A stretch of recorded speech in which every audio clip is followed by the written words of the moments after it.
Well, the folk process starts with the family, it starts with the home, and it really originally starts with a lullaby. So when people first get exposed to music in their culture, it's usually their mother rocking them to sleep and singing a song.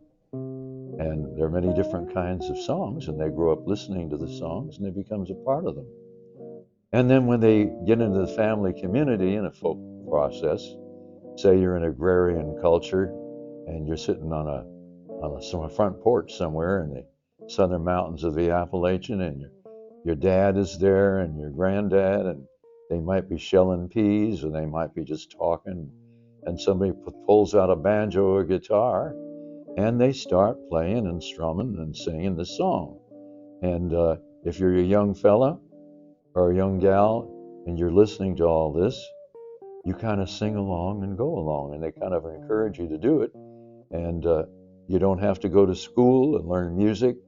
Just all you have to do is just be exposed to it.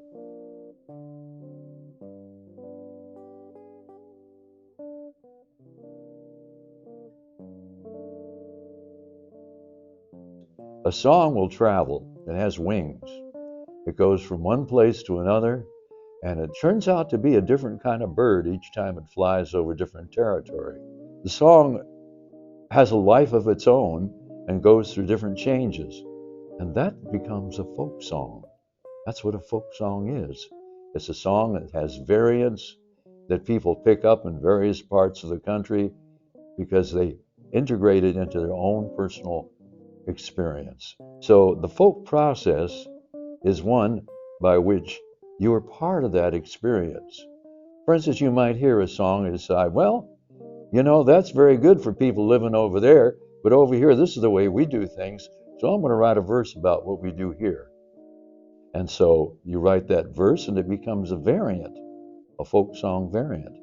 And so if we're writing about, well, let's say we're listening to a popular song on the radio, but somebody like a kid on the schoolyard will say, well, I'm going to sing it a little differently.